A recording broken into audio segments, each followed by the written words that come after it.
E aí, gente, outra intervenção divina na minha vida. Depois do caminhão que tombou, vocês veem aí o outro vídeo que eu postei do caminhão que tombou. Eu já tinha mais ou menos uns 3 anos de idade. E eu sou a filha do meio, né? Diz que filho do meio tem também uns probleminha lá, né? Mas veja bem, meu pai, ele queria ter filho homens, né? Para ajudar, né? Ajudar os pais. Os pais homens querem filho homens, né? E as mulheres também querem filho mulher, não sei por quê. Às vezes querem, às vezes não querem, né? Mas ele teve 5 filhas e depois começou a vir homem, né? Aí vieram 3 homens. Mas eu sou a filha do meio, mais ou menos, né? Porque eu sou a 5ª filha, né? Então, mamãe foi tendo a primeira filha, beleza, a filha foi ajudando a ela a fazer as coisas. Minha tia veio para ajudar quando já estava na 3ª, eu acho. Porque a mamãe ficou muito sobrecarregada com as crianças, a casa, papai, tudo para olhar. A vida era mais difícil, não tinha máquina de lavar, não tinha nada naquele tempo, então era dificuldade. E aí veio a 4ª menina, e depois a 5ª menina. Eu não sou a 5ª não, sou a 4ª, né? A 5ª era a minha irmãzinha mais nova. Depois da minha irmã vieram os 3 meninos. Então veja bem, a mamãe, eu já era a 4ª filha, a mamãe tinha 3 filhas. Então, a primeira teve os problemas dela, né? Ela teve um problema que quase morreu, minha primeira irmã, mais velha. Ela teve furúnculo no corpo e aquilo virou uma sepsemia. Começou a nascer furúnculo e tudo quanto é lugar. Lá na roça, botava só um negocinho com azeite, uma folhinha de bananeira, aquele negócio. Ou folhinha de mamona. Aí ela foi tendo aquilo tudo, quase que ela morre. No final das contas, dava um furúnculo nela, papai chamava o homem lá, ele desinfetava mais ou menos uma gilete lá e rasgava. Aquilo foi espalhando tudo. Isso, se você colocar a mão no furúnculo, não sou eu que estou inventando, a médica que disse. Se você colocar o dedo em cima do furúnculo e colocar esse dedo em outro lugar, você vai transmitindo as bactérias e vai nascendo furúnculo. E foi assim que foi nascendo, coitada. Quase morreu, minha irmã mais velha. Era a primeira filha, imagina. Aí veio a segunda, eu não soube de nenhum problema dela, não. Essa estava mais ou menos, já tinha sofrido muito com aquela e veio uma sem problema. Aí veio a terceira. A terceira agou, a menina agou quando era pequena. Agou, foi definhando, foi uma coisa terrível, né? Até que conseguiram reverter a situação e ela foi. Era um negócio que dava lá, a pessoa não queria comer, né? Quase morri de inanição mesmo. Aí depois veio eu. Euzinha nasci tudo bem, estava tudo bem. Os filhos da mamãe, praticamente quase todos nasceram tudo bem, né? E aí, quando chegou em mim, estava tudo bem, que bonitinha, né, a gracinha, tinha uma menorzinha que eu, aí eu não tinha muita atenção, porque já tinha um monte antes de mim, sabe como é que é, né? Mas eu tinha aquela meninada, né, já tinha as meninadas antes de mim, e aí eu fui lá tudo bem, tudo, eu e minha irmã sempre muito apegada, que a gente tirou uma pertinho da outra, coisa e tal. Mas adivinha o que aconteceu comigo?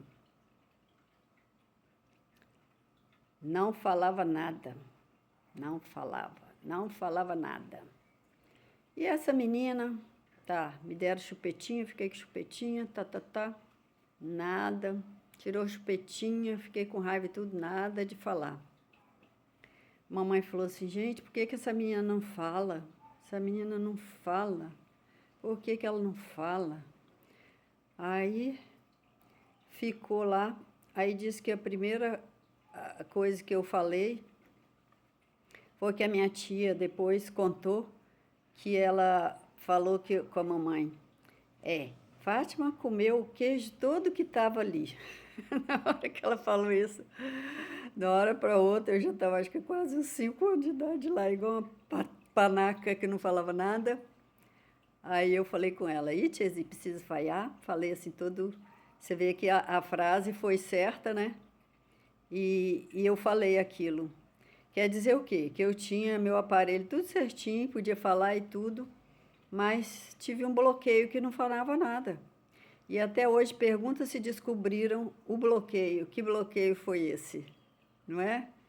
Até hoje nós estamos procurando esse bloqueio. Veja bem, tem muitas crianças que têm que examinar que pode ser outro tipo de problema. O meu problema, eu tinha tudo certinho para falar, eu só não falava. Ou seja, num momento ou outro eu iria falar. Agora, quem tem criança aí que não fala nada, precisa olhar se tem algum outro tipo de problema, né? Eu estava vendo ali que até problema de parto, às vezes, fica até mais tarde assim, a criança não fala, às vezes. Tem outros problemas também, que pode ser neurológico, pode ser outra coisa, pode ser alguma doença, pode ser alguma coisa. Então, vocês que têm filho pequeno, pequenininho, vão olhar do jeito que vocês podem olhar para ver se a criança precisa de uma ajuda para desenvolver esse aparelho fonador aí e conseguir falar, né? Porque se a pessoa não se comunica, fica difícil, né? Muito difícil se a pessoa não se comunicar. Mas aí o que aconteceu? Depois que eu falei a primeira vez, pronto, minha filha. Comecei a falar. Adivinha o arrependimento que eu tenho de ter falado tanto na minha vida, porque teve momentos que a minha fala ofendeu as pessoas. Então, uma coisa que todo mundo ficou feliz que eu comecei a falar, mas depois, às vezes, eu falava as coisas que não devia também, né?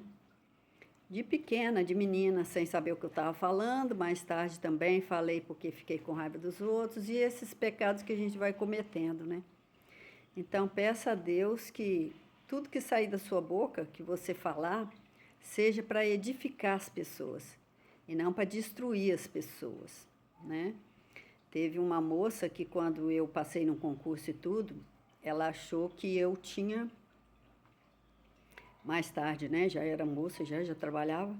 Ela falou, mas isso aí tem... eles não falavam... Eles falavam que a gente tinha alguém que foi lá e passou a gente naquele concurso, você entendeu? Ela passou porque alguém fez uma maracutaia lá dentro e ela entrou no concurso. Aquilo me ofendeu muito, me irritou demais.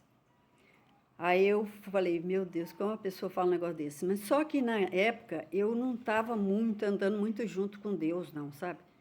Então eu achei uma resposta logo e dei uma resposta para ela. Falei assim, minha filha, quem quiser como eu quis, faça como eu fiz. Você acha que uma resposta dessa é uma resposta que a gente dê para a pessoa? Hoje eu me arrependo muito dessa resposta. Porque hoje eu vejo que não é toda pessoa que quer passar em concurso que passa, não. Mesmo que ela estudar muito, ela não vai passar. Não é o dom dela de fazer aquela prova e de passar naquele concurso, não é? Você vê pessoas que estão fazendo concursos e mais concursos, e passam um tempão estudando e fazendo a mesma coisa e não consegue passar. Tem pessoa que é ansiosa, tem pessoa que é tímida demais, tem pessoa que dá um branco. Eu mesmo fiz várias provas e me dava um branco na hora da prova, sabe? E eu passei algumas provas, mas teve algumas que eu não passei. Não sou aquela inteligência, né, aquela sumidade. Mas, na hora de dar uma resposta para a pessoa, eu fiquei pensando, olha só, demorei tanto e Deus me permitiu falar, né? Falar, igual as outras crianças. E agora eu falo e ofendo as pessoas. Então, vocês tomem cuidado para da sua língua aí, da sua boca, não sair nenhuma palavra torpe, que saiam só palavras para edificar a vida das outras pessoas. Não sejam como eu. Aprendam com o meu erro. E tudo de bom para vocês, né? Muitas palavras boas saindo da boca de vocês. Que sejam abençoadas. Seja a bênção.